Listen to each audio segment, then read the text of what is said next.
Hi there, it's Colette and welcome to episode number 108. Today I'm talking about the holiday season and in particular some tips to help you stay balanced during the holiday festivities.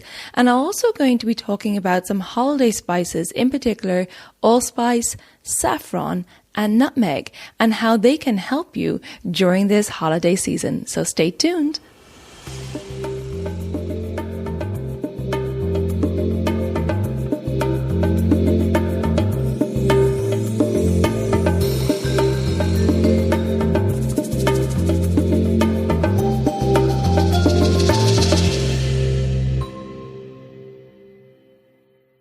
Hello and welcome to Elements of Ayurveda, Empowering Wisdom of Life.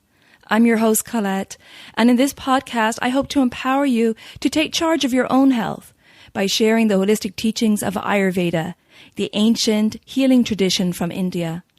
We will also discuss topics like health and wellness, nutrition, yoga, fitness, meditation, breath work, and much more, as well as interviewing lots of inspiring people along the way. My humble wish is to help you to connect to your true nature, to Mother Nature, and to each other. If you like the content, be sure to subscribe to the show, and the new episodes will automatically download for you to enjoy. If you're new to Ayurveda, I recommend you listen to the first couple of episodes where I do an introduction to Ayurveda and the mind-body types. I've also set up a Facebook group for us to connect and to support each other, and I'd love for you to join me over at Elements of Ayurveda podcast group. And now, here's the show. Hello, and thank you for tuning in. This is Colette, and it's me today talking about the holiday season, and it's officially started. Things can get a little crazy around this time of year. So I'm going to talk today about some spices which can help you this time of year. And then I'm going to talk about some tips to help you through the holiday season. So it's a great time of year, lots to look forward to, but we can enjoy it a lot more when we're in balance physically and mentally, and we can relax and enjoy rather than getting all stressed out and overworking ourselves and being overstimulated. So let's start talking about some spices that can help us through this holiday season. I'm going to cover 3 today: allspice, saffron, and nutmeg.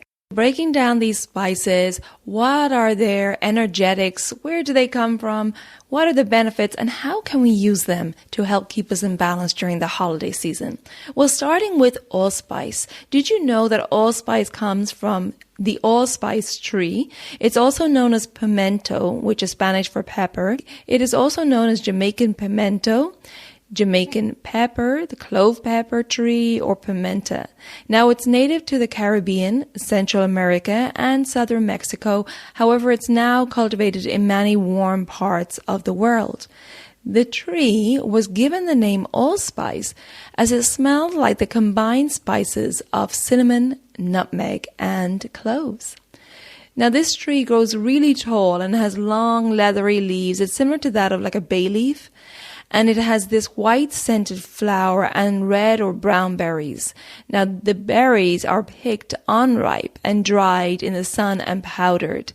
And then the oil from the berries and the leaves are used in essential oils, and the leaves and the wood of the allspice tree are used in smoking meat. So the whole tree is used, but it's these unripe berries that are picked and dried in the sun and powdered, which is used for the actual spice. Now, this spice is used a lot in Caribbean and Middle Eastern cuisine, and in Europe and the US, we tend to use it in cakes and desserts, and usually it's like an autumn-winter spice, especially around the holidays. But that's a good thing, because this is the time of year when we really need those warming properties of allspice. So let's talk about the energetics of allspice here. Well, the rasa or taste is pungent and bitter. The virya or energy is heating, and the vipak or the post-digestive effect is pungent. Now, the effect on the doshas, well, allspice is pacifying for vata and kapha, but can be aggravating for pitta. Now let's go into the benefits of allspice. Well, it's really rich in antioxidants. I'm just going to name out a few of them here. Eugenol is antibacterial, antifungal, and an anti-inflammatory. Now, eugenol stimulates digestive enzymes, and therefore it's really good for treating indigestion, excessive bloating, or excessive gas. It's also found in clove oil. It has antiseptic properties, and it's used as a topical pain reliever. Now, allspice is used often in toupees for that reason. Another antioxidant is quercetin, which is a flavonoid with antioxidant, antiviral, anti-cancer, and anti-inflammatory effects to help ease cramps. And then another one is gallic acid, which is a phenolic acid with antiviral, anti-inflammatory, anti-cancer properties. And it's actually been studied as a possible treatment for neurodegenerative diseases such as Parkinson's disease. The final antioxidant I'm going to talk about today is erisifolin, a polyphenol with antioxidant properties. It is antibacterial and anti-cancer, and has been studied as a possible treatment for prostate cancer. Allspice is also antiviral and antibacterial, which helps to fight infections. Other benefits of allspice, well, it acts as a purgative. It has that laxative effect. It aids digestion and is a carminative, meaning it expels gas from the stomach. It relieves stomach bloating and heaviness. Mixing the powder with water after a meal can be very helpful to aid in digestion. It also helps with diarrhea, and it relieves pain and is used as a muscle relaxant as well. Well, how can we use it? A simple way to use it is an allspice tea, which can be brewed for an upset stomach. And as well, this is, like I said earlier, the perfect time of year for allspice in your food because of its warming effects on the body. So it's particularly good when you're making those holiday cakes and added some allspice, not only for the aroma, but to aid digestion, especially with those heavy holiday meals. You could also add it if you're cooking, side dishes, savory dishes as well. It's a great addition. You could add it to your evening golden milk to aid digestion and reduce inflammation also. As I mentioned earlier, it can be used as a muscle relaxant. So you use the allspice essential oil and put it in a little carrier oil or an ointment made with allspice. You can put that on any stiff muscles. Or the leaves can also be made into a paste and put on the affected area. If you have a chest infection, you could warm up some allspice oil and mix it with a little carrier oil and rub it into the chest. Or it's also good for rheumatism. Again, just putting it on topically on the areas that are painful. Allspice essential oil can also be diffused into the air, which may ease a headache or sinus pain. It also just smells lovely around holiday time to have some allspice oil diffusing. Now, it's used in a lot of cosmetics. You remember allspice aftershave? It's also used in perfumes and deodorants. Allspice contains a vast amount of medical compounds that have been used in the Caribbean and in the Ayurvedic system of medicine. So lots of benefits there. These spices are amazing not only for their aromas and their taste, but the healing properties of these spices is real medicine from nature. So the next spice I'm going to cover is saffron. Now, saffron is native to Southwest Asia, but it was actually first cultivated in Greece. It's considered a royal spice and is one of the most revered of all the spices, especially as each of the crocus flowers from which it comes only produces 3 stigmas, and therefore these stigmas have to be delicately handpicked and dried. The beautiful crocus flowers we see in spring do not produce saffron. The saffron comes from a special bulb called Crocus sativus, harvested in autumn. Now, saffron has been used throughout history as a perfume, as a color dye, and of course for its medicinal properties. So let's look at the energetics of saffron. Well, the rasa or taste is pungent and bitter. The virya or energy is heating. The vipak or post-digestive effect is pungent. And the effect on the doshas, well, it's tridoshic. It's pacifying for vata and kapha and pitta too when cooked in ghee or milk. The action on the mind is sattvic. So let's look at some of the wonderful benefits of saffron. Well, Ayurveda considers saffron to be nourishing to the body, aiding in the assimilation of nutrients, the formation of dhatus or tissues, and in flushing toxins out of the tissues. Saffron nourishes the nervous system and the reproductive tissues and is particularly beneficial for any physical weakness, degenerative conditions, and low libido. It's known as an aphrodisiac. Saffron has an affinity for the blood according to Ayurveda, and it's used for anemia as it raises hemoglobin levels in the blood. It is also beneficial to any circulatory issues with the blood, such as menstrual problems, angina, cardiac congestion, especially for pitta blood disorders, as it moves and purifies the blood. It's also used in inflammatory conditions like asthma and arthritis. Now, saffron is well known for its benefits for the skin, and it's used for treating acne and other skin diseases. Saffron is rich in carotenoids, or the vitamin A family. The two major natural carotenoids of saffron are crocin and quercetin, and they are responsible for its color. Now, these help to support a healthy immune system and help to support the central nervous system function also. Saffron, like I mentioned earlier, is considered sattvic in Ayurveda, and it's considered an ojas building food.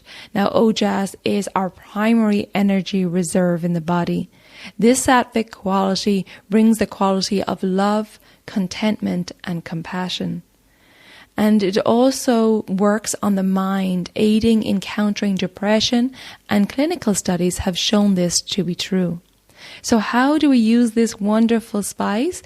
Well, as we know, saffron is very expensive due to how little is yielded from each plant. It comes in strands and powdered form, and you have to be really careful when buying saffron, making sure it's authentic and not dyed. So really buy from a reliable source.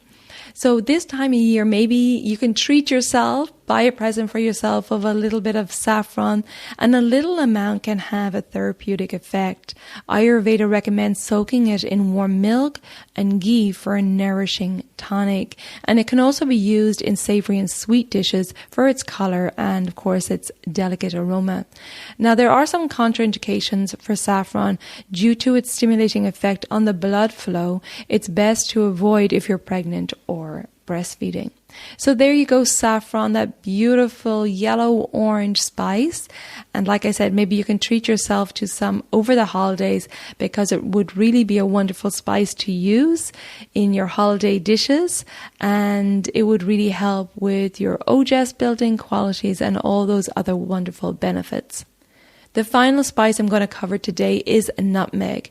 Now, the nutmeg tree is a tropical evergreen tree growing as high as 65 feet, and it's native to the Spice Islands of Indonesia. It's commonly grown in the Caribbean and other tropical parts of the world, and also in southern Indian state of Kerala. Now, it bears fruit after 8 years, and the fruit resembles a small peach. The spice nutmeg comes from the seed, which has a distinctive pungent fragrance and a warm, sweet taste. Nutmeg is a powerful aromatic spice, and a little definitely goes a long way. So let's talk now about the energetics of nutmeg. Well, the rasa or taste is pungent and bitter. The virya or energy is heating and astringent or drying. The vipak or post-digestive effect is heating, and the effect on the doshas was pacifying for vata and kapha, but it can increase pitta. The action on the mind, again, is sattvic. So what are the benefits of nutmeg? Well, the beneficial components include dietary fiber, manganese, thiamine, vitamin B6, folate, magnesium, and copper. Now, nutmeg is known as being a powerful sedative and a natural sleep aid, ideally grated into a cup of warm milk before bed or your golden milk, and particularly good if you suffer from difficulties in getting to sleep or insomnia. So really good around the holiday season to add a little bit nutmeg into your nighttime drink. It stimulates the appetite and aids digestion and absorption of the nutrients, and it's also considered a brain tonic. Nutmeg helps to fight coughs and colds. It stimulates the heart and circulation and improves libido. Nutmeg is a well-known plant with various medicinal applications, including its use in treating liver disorders. In Ayurvedic medicine, the nutmeg tree has been treasured for a long time for its medicinal properties when it comes to depression. Studies have shown that nutmeg extracts demonstrated an antidepressant activity. Studies have also shown that nutmeg has a positive response in treating skin infections. The astringent qualities make it a good spice for diarrhea and is used as a diuretic.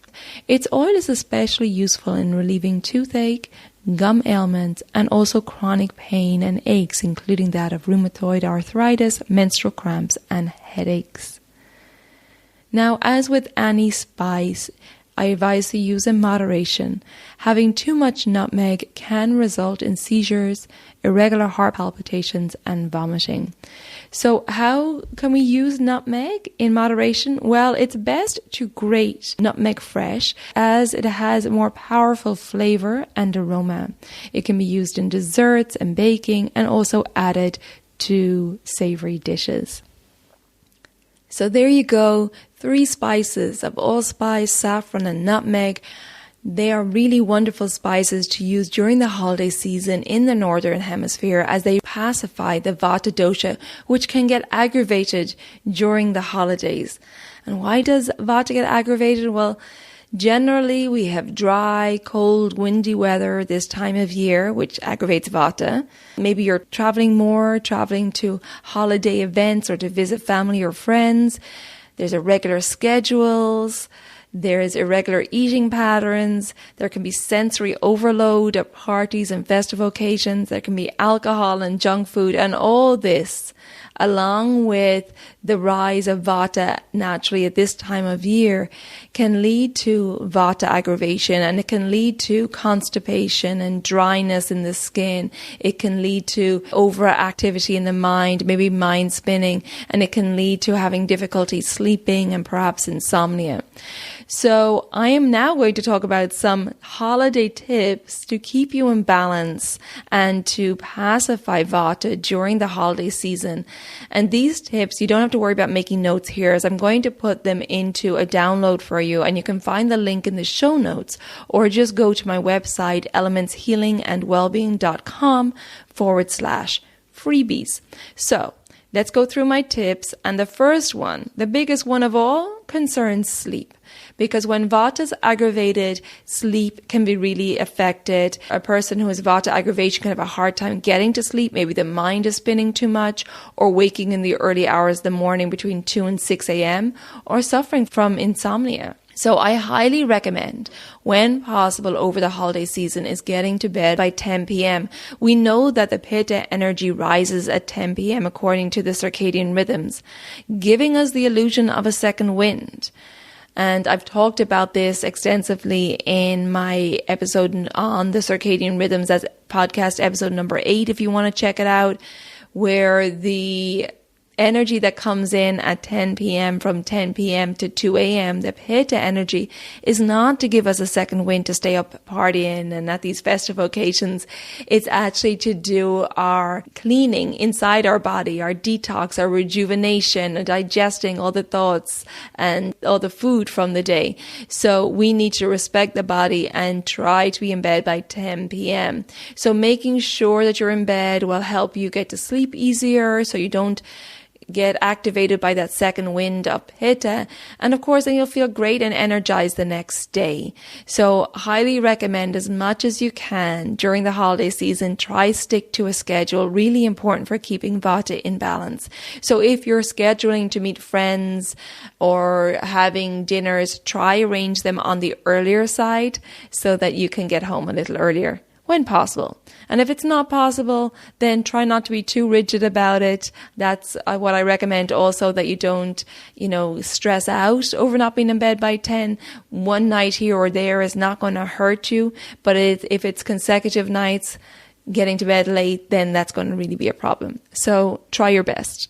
My next tip is to start your day with hydration. So starting your day with a warm lemon water, or you could use lime as well. Squeeze half organic lemon or lime, the juice and the pulp, into hot water. Really great for hydration. We can be really dehydrated over the holiday season, not only from alcohol, but also from the heating being on in the homes or apartments. And this water, first thing in the morning, is going to aid elimination as well. Now, if you find that you've eaten late the night before and you feel sluggish and your digestion feels sluggish next morning and you're not eliminating and you're not feeling hungry for breakfast, then I recommend adding a slice of fresh ginger to your lemon water, and this will really help to kickstart your digestion. Ginger is wonderful for getting the digestion going, so this is a wonderful one to remember during the holiday season, adding fresh ginger into your food or sipping on ginger tea throughout the day. The next one is exercise. So we tend to get out of routine over the holiday season, especially if we're traveling to family or friends. But I still recommend that you keep up with your exercise. I don't necessarily mean going to the gym, but at least try getting out for a walk over the holiday season. And the morning is the best time to exercise. We know with the circadian rhythms that the kapha energy rises from 6 to 10 a.m. And this heavy kapha energy supports physical activity. Now, if we roll over in bed and hit the snooze button and sleep in past 6 into 7, 8, 9 a.m., that kapha energy is going to take hold on our body and cause us to feel lethargic and sluggish all day and even give us a foggy mind. So it's really best to get up early, get up with at least sunrise, before or with sunrise, and avoid hitting that snooze button, and get up and get out, bundle up and get out there and get the blood circulating and also the lymph circulating. The lymph does not have a pump like the circulatory system has the heart. So when we get the blood moving, it moves the lymph, and that is our immune system. So to prevent sickness during the holiday season, we really want to make sure we're active every day. So I highly recommend getting up first thing in the morning before any distractions come in and sabotage your workout. Okay, my next tip is to eat your main meal in the middle of the day. We know this is the big one in Ayurveda, right? When our digestive fire is strongest, between 12 and 2 p.m., when the sun is high in the sky. And this is the best time to eat our heavier foods. So if you have a say in the timing of your holiday meals, try steer them closer towards the middle of the day, and this gives you the rest of the afternoon to rest and digest, hopefully. Again, if you have a say in it, if you don't, do your best. If you're eating a heavier meal later in the evening, well, so be it. Maybe you couldn't control that, so therefore you make sure that you maybe use a little of fresh ground black pepper on your food to aid digestion. Maybe you're sipping on some hot water throughout your dinner to aid digestion, or adding a little fresh ginger, like I said, can help with that. We go with the flow and we try not be too rigid, but at the same time, if we have a say in when we can eat, then we choose to eat our heavier meal in the middle of the day. The next one is to slow down. The holidays can be a stressful time, and we forget to take time to slow down with all the busyness. So it's really good to remind ourselves to take time and be present and enjoy it, and enjoy this time of year when we get to be with family and friends.